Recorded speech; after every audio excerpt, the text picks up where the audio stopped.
jusqu'ici les vibrations de Bamako, les vibrations du Congo, les vibrations de Brazzaville.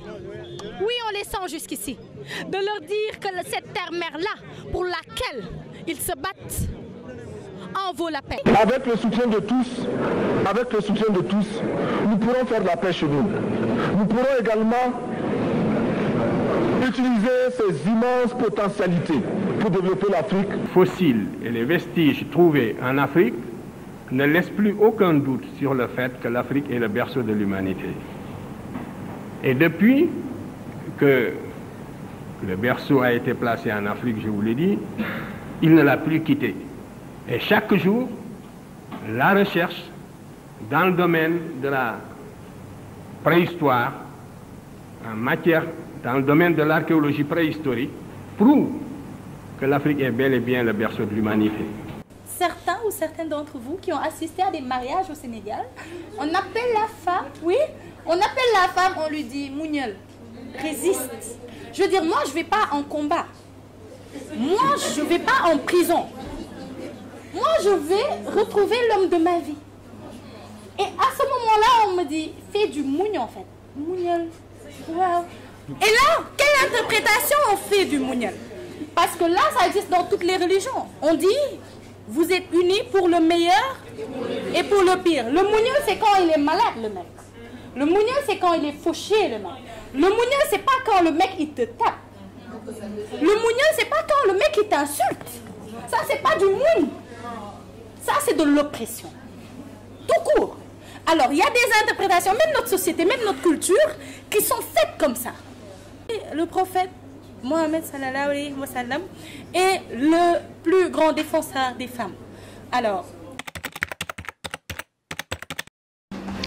le concept de blog m'est venu parce que un blog, c'est un moyen de communication sans frontières. C'est-à-dire que l'un des plus grands blocages auxquels est confronté le peuple africain dans sa globalité, c'est l'aspect géographique. C'est le fait qu'une partie du peuple africain a été déportée vers d'autres horizons lors de l'esclavage. Et ce blocage-là, cette frontière-là, moi je pense qu'un blog, voilà, ça transcende tout ça. C'est le sentiment que j'ai eu et c'est pour ça que j'ai pensé à ça.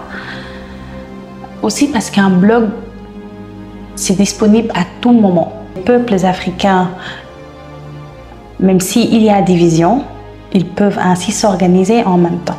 Parce qu'ils ont l'information en même temps. Ça, pour moi, c'est formidable. Voilà. Alors, Babel idéologie, la référence, elle est faite. En fait, c'est une métaphore. Elle est faite par rapport à la tour de Babel. Elle commence après le déluge, alors que l'humanité survivante ne parle qu'une seule langue. Installée dans le sud de la Mésopotamie, elle décide d'édifier une cité et surtout une tour pour toucher les cieux et monter directement au ciel, carrément. Mais l'Éternel, attiré par le bruit de ce vaste chantier, descendit sur terre pour voir ce qui se passait. On s'en doute, inquiet de cet excès de vanité, il jugea urgent d'arrêter les délires mégalos de sa créature qui, manifestement, se sentait pousser des ailes. Alors, il brouilla le langage et les hommes ne se comprirent plus. Ils se dispersèrent en petits groupes sur toute la surface de la Terre. Maintenant, vous savez pourquoi on parle plusieurs langues sur Terre. Le terme Babel se trouve dans mon prénom. Et bon, on m'a toujours demandé est-ce que ça avait un lien avec la tour. Mais moi, j'ai voulu en savoir plus sur cette tour-là. J'ai voulu comprendre l'histoire de la tour de Babel. Et quand je l'ai comprise, ça a aussi répondu à une question que je me suis posée, que je me pose depuis longtemps, qui est comment est née cette diversité de langues dans le monde? Comment se fait-il que des gens parlent chinois, d'autres parlent anglais, d'autres parlent lingala? Ici, on parle wolof. Qu'est-ce qui s'est passé? Et moi, je trouve que l'histoire de la tour de Babel, pas sur l'aspect religieux, parce que les enseignements qu'on essaie peut-être de tirer sur l'aspect religieux, c'est que ces peuples ont voulu défier Dieu. Les enseignements que j'ai appris de cette histoire-là, de la tour, c'est que déjà, un peuple uni est fort. Parce que si Dieu a pris l'initiative de créer plusieurs langues pour que ceux qui construisaient cette tour-là ne puissent pas la terminer, c'est parce qu'ils avaient bien commencé. Parce que sinon, moi, je pense qu'ils ne s'en seraient même pas occupés. Mais la raison pour laquelle il a décidé de créer cette diversité de langues-là pour les empêcher de réussir, ça signifie qu'il y avait peut-être une possibilité de réussite. Il y avait peut-être une possibilité que cette tour-là atteigne Dieu. Et c'est dans cette logique-là, déjà le premier enseignement, moi, que j'ai appris, c'est qu'un peuple uni est fort. C'est que rien ne peut arrêter un peuple uni.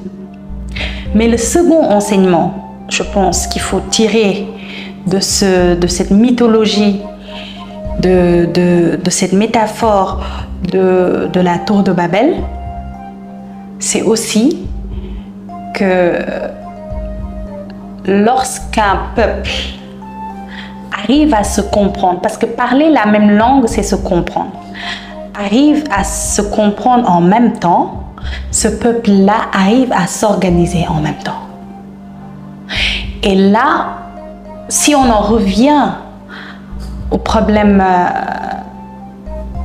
entre guillemets, qu'on met, qui serait un blocage à l'unité africaine, on nous dit oui, mais on ne parle pas les mêmes langues.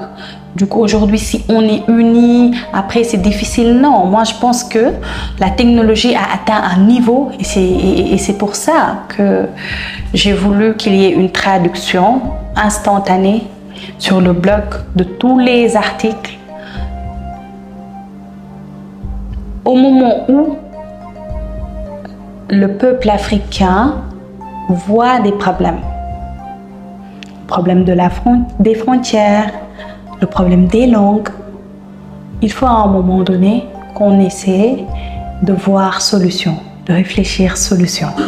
Moi, c'est ma vision des choses et cette vision a été d'autant plus confortée dans mon parcours parce que j'ai déjà participé à un programme initié par le grand frère Sobel Ngom qui disait « Soyons solution ». Moi, je pense qu'il faut être solution. Et c'est en réfléchissant aux solutions qu'on se dit que cette barrière géographique-là peut être contournée par des moyens tels que ce blog-là. Que cette barrière linguistique-là peut être contournée par des moyens que sont la traduction présente dans ce blog-là.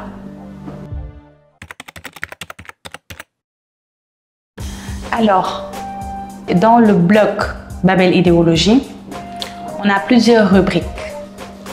Ce qu'il faut savoir, c'est que ce blog s'adresse au peuple africain, mais pas que. Et dans la première rubrique, qui s'appelle « Moi, soi », on parle de l'humain en tant que tel. Avant de devenir panafricain, ou bien capitaliste, ou socialiste,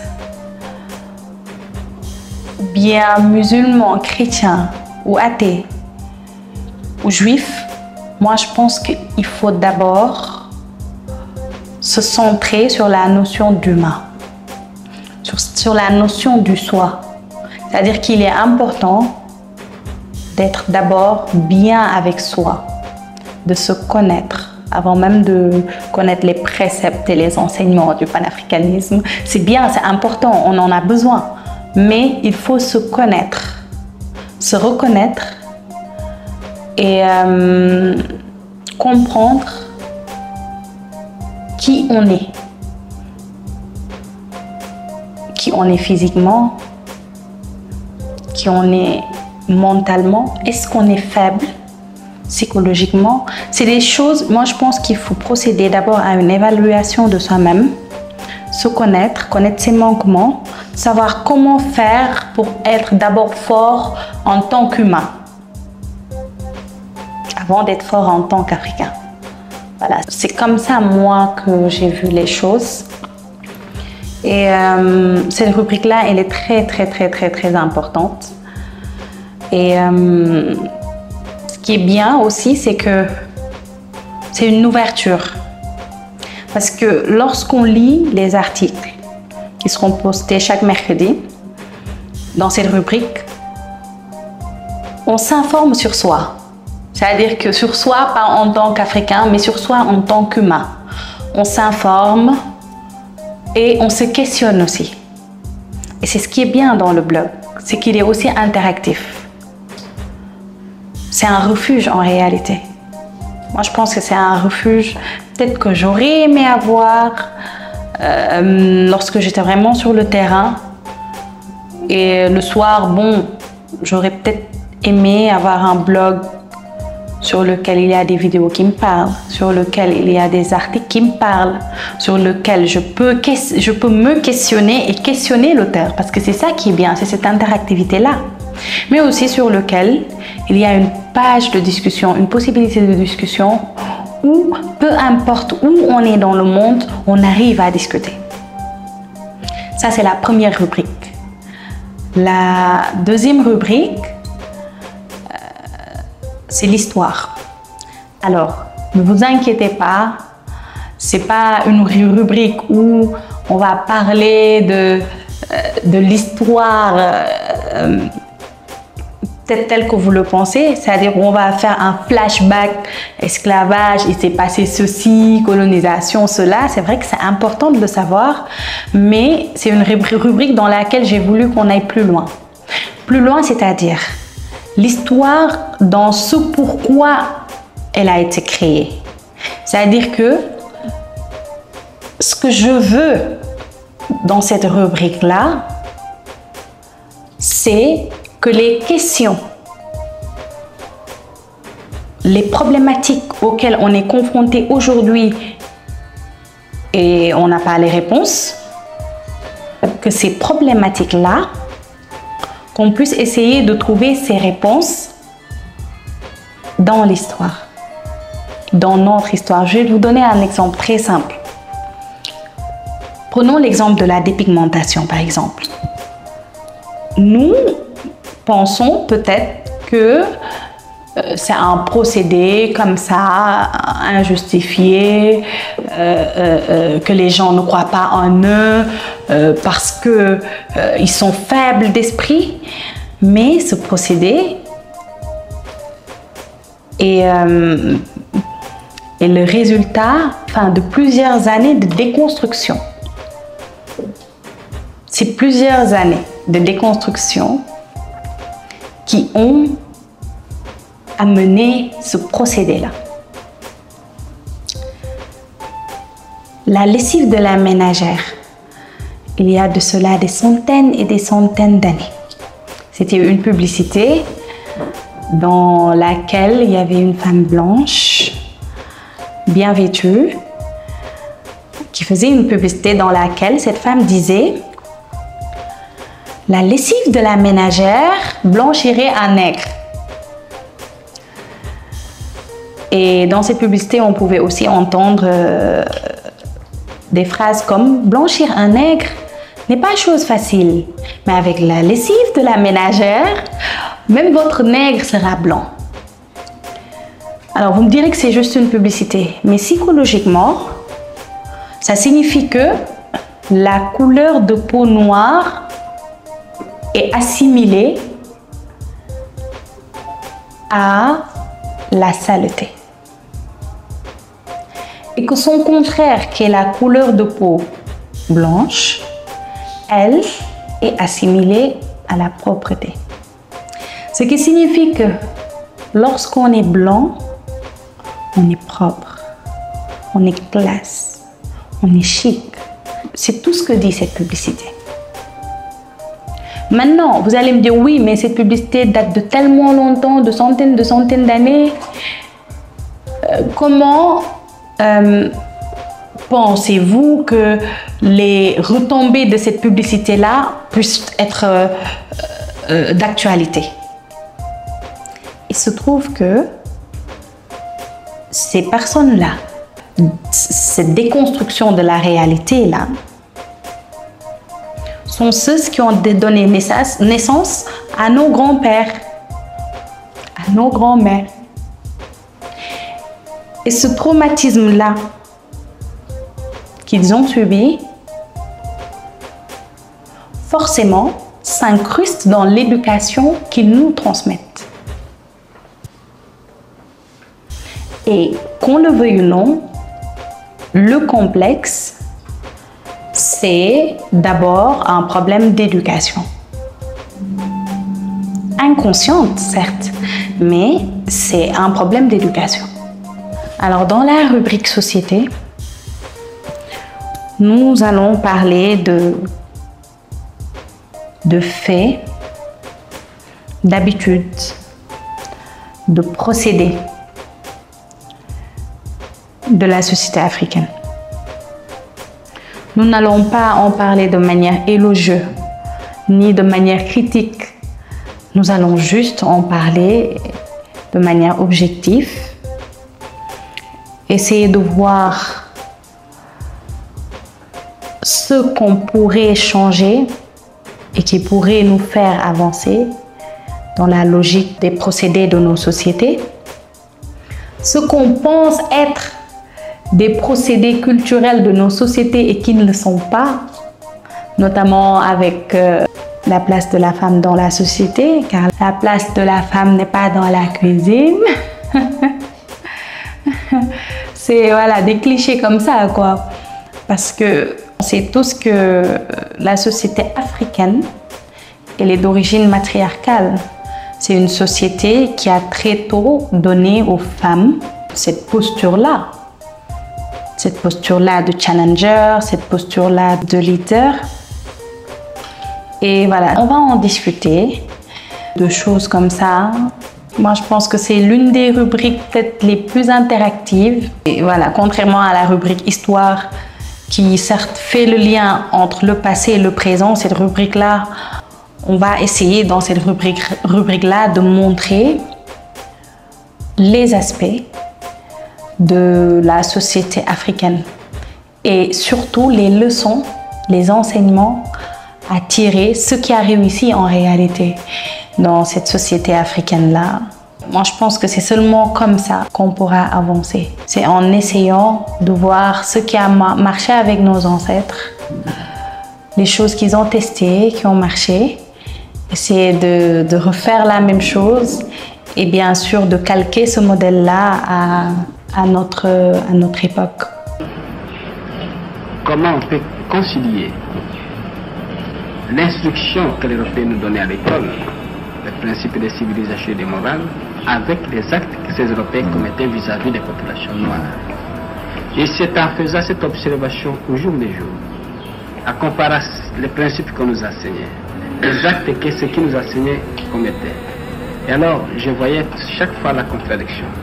C'est alors que j'ai commencé à prendre de plus en plus conscience, n'est-ce pas, que alors, j'ai commencé, n'est-ce pas, à étudier les révolutions à travers l'humanité, très souvent la révolution française, les causes qui ont été à la base de cette révolution. Pourquoi ces gens se sont révoltés? Pourquoi ils ont lutté pour la liberté? Et j'ai compris que vraiment, à travers toutes les révolutions, il y a un élément profond. C'est la lutte contre l'injustice, contre l'oppression.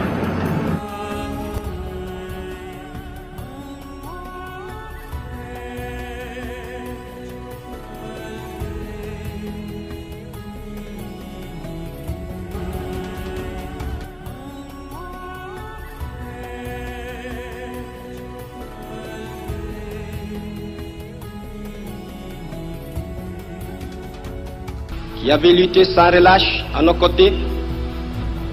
Nous avons connu les ironies, les insultes, les coups que nous devions subir au matin, midi et soir parce que nous étions des nègres. Nous avons connu que la loi n'était jamais la même, selon qu'il s'agissait d'un blanc ou d'un noir. Qui oubliera les fusillades? Les cachons furent brutalement jetés. Ceux qui ne voulaient plus se soumettre au régime d'injustice, d'oppression et d'exploitation.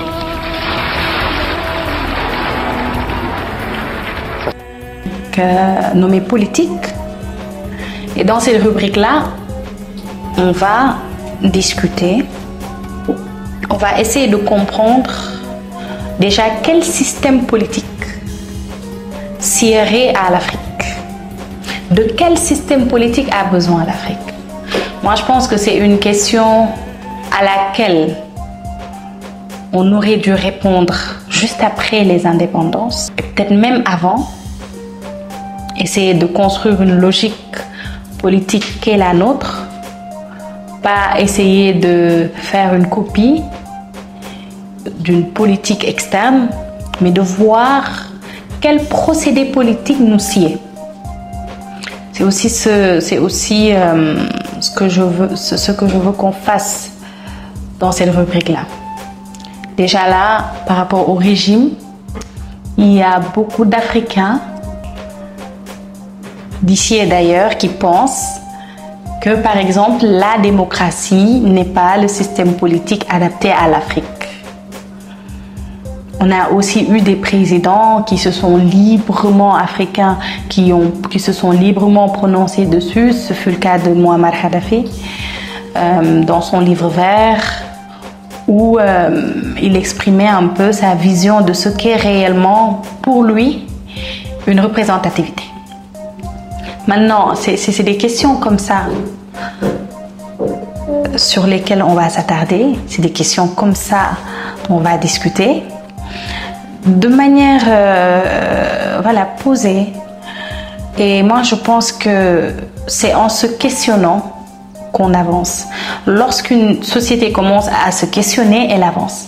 Mais tant qu'elle reste dans des clichés qu'elle pense être impossibles à déconstruire parce qu'ils ont fait un temps, non. Moi, je pense qu'il faut prendre certains risques, essayer de voir, comme disait Thomas Sankara, pour le paraphraser, il disait que nous avons choisi de mettre en place de nouvelles voies pour être plus heureux.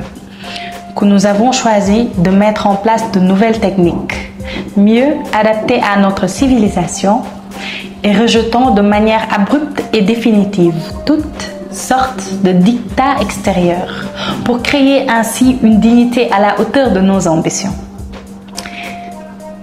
Refuser l'état de survie, desserrer les pressions, libérer nos peuples de ce mobilisme moyen d'enjeu ou d'une répression, démocratiser nos sociétés, ouvrir les esprits sur un univers de responsabilité collective pour oser inventer l'avenir.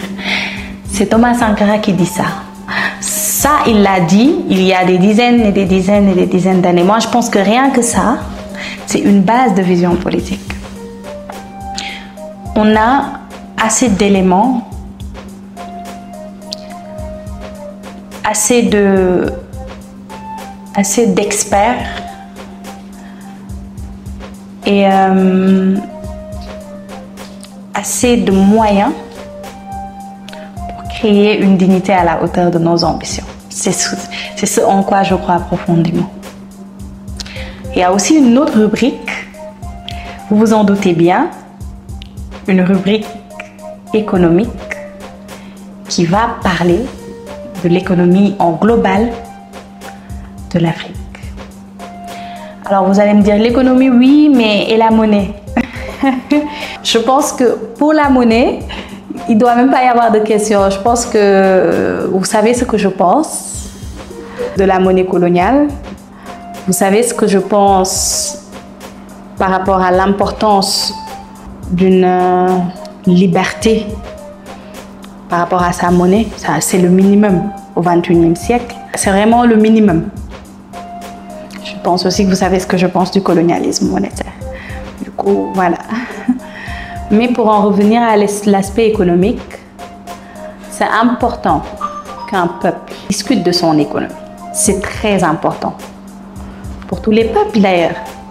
Mais aussi et surtout pour le peuple africain. L'Afrique est riche. Parce que notre sol, notre sous-sol sont riches. Nous avons suffisamment de bras et nous avons un marché immense, très vaste, du nord au sud, de l'est à l'ouest. Nous avons suffisamment de capacités intellectuelles pour créer, ou tout au moins prendre la technologie et la science partout où nous pourrons les retrouver. Un pays est riche. Ou lorsqu'une union de pays est riche, sa population est vue comme étant une population riche. Cette perception-là que les gens ont de sa population fait qu'ils sont plus à même de respecter leurs droits. C'est une manière dissuasive, en réalité, de s'attaquer à ce peuple. Vous allez me dire, oui, mais alors pourquoi l'Afrique? Pourquoi ce n'est pas le cas pour l'Afrique? Parce que la plupart des pays africains n'ont pas une réelle politique monétaire. Ils ne l'ont pas. Ils ne l'ont pas. Moi, je pense que c'est à nous de nous organiser, c'est à nous d'en discuter, de trouver des solutions, de les mettre en œuvre pour le salut de notre peuple. Le concept du blog, il m'est venu dans des circonstances où j'étais dans l'impossibilité physique de faire ce pourquoi je pense être né. C'est de mettre en place des stratégies pour la libération de mon peuple, c'est de mettre en place des stratégies pour la concrétisation de l'unité africaine. C'est un secret de polichinelle que je me suis mariée et que j'ai eu un bébé. C'est le cycle normal des choses. Et durant toute la grossesse, juste après aussi l'accouchement, durant l'allaitement, j'étais vraiment dans cette impossibilité physique-là de faire ce que je sais faire. C'est-à-dire mener des troupes. C'est quand même difficile de passer de responsable d'un mouvement national à international de contestation populaire, de ne pas pouvoir en réalité participer à l'évolution des choses. C'est très difficile. Quand on sait faire ça, quand on veut faire ça, c'est difficile de ne pas le faire. C'est difficile d'être dans l'impossibilité de ne pas le faire. Et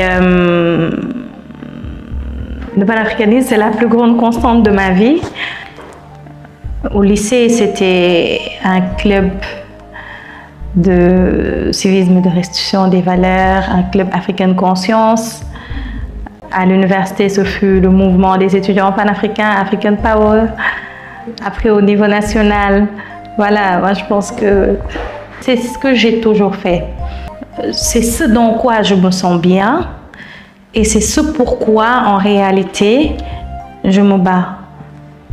C'est la raison principale pour laquelle je me suis toujours battue dans plusieurs domaines, que ce soit les études, que ce soit le comportement, que ce soit beaucoup de choses. Le principal problème auquel j'ai été confrontée, c'est que moi, j'ai jamais été dans une logique de me positionner en influenceur, juste en influenceur. Moi, je préfère être dans l'influence et dans l'action. C'est-à-dire que quand je partage une affiche, je préfère dire, voilà, je veux qu'on se rencontre à la manif à 15h. Je ne veux pas dire aller à la manif, ce n'est pas mon procédé.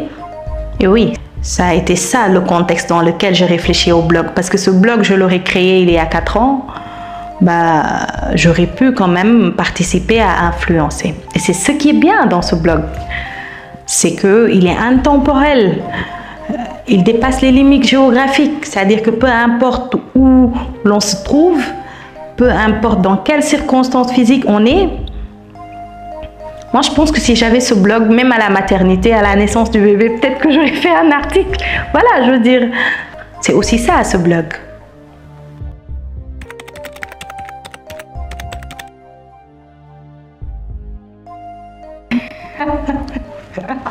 Ça, c'est une question piège.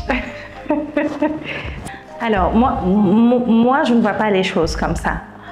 Moi, je pense que c'est un puzzle.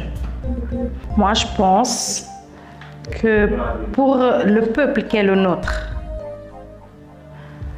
qui a subi une machination, une déconstruction en réalité, continue sur des siècles, avec plusieurs aspects, moi je pense qu'il faut un puzzle pour le réparer. Il faut des mouvements de contestation, il faut une communication intense,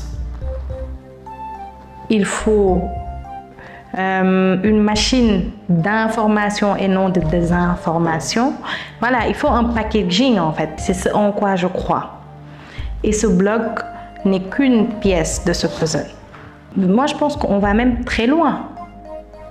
Même un mouvement de contestation, c'est beaucoup. Moi, je pense qu'à l'heure du numérique où nous sommes, chacun d'entre nous peut faire quelque chose.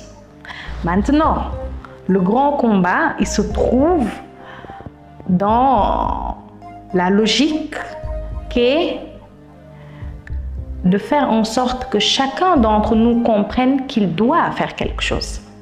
C'est ça en réalité.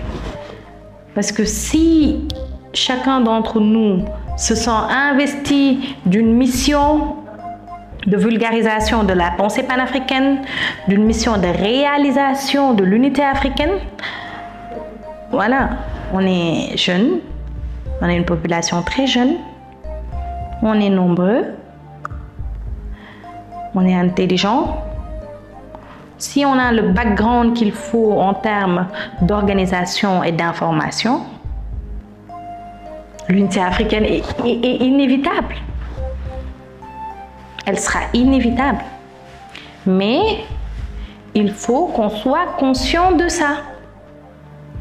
Il faut qu'on soit conscient du fait qu'il n'y a pas une concurrence en réalité. Il n'y a même pas de possibilité pour une concurrence. Ce qu'il peut y avoir, c'est une complémentarité. Il faut qu'on soit dans une logique de reconnaissance de nos ennemis. Voilà. Il faut qu'on soit dans cette logique-là. Je pense que l'exercice premier, c'est celui-là. C'est reconnaître nos ennemis et s'allier avec qui on doit s'allier. Et moi, je pense que le premier allié de l'Africain, c'est son histoire. Tant qu'on ne sait pas qui on est, d'où l'on vient, c'est difficile de savoir ce qu'on est censé faire. Tant qu'on ne sait pas pourquoi 1 + 1 font 2, c'est difficile, je pense, de vouloir faire des racines carrées. Voilà.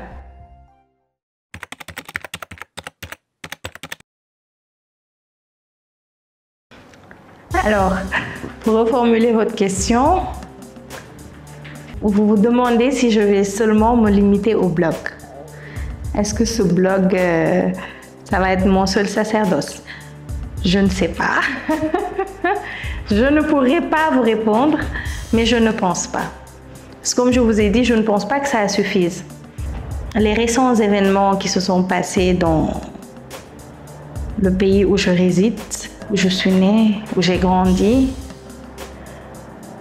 qui est le Sénégal, ces violations de droits des citoyens faits sans sourciller en réalité, m'ont fait comprendre que, davantage, parce que je pense que la base de cette compréhension était déjà là, mais m'ont fait comprendre que la société sénégalaise, en réalité,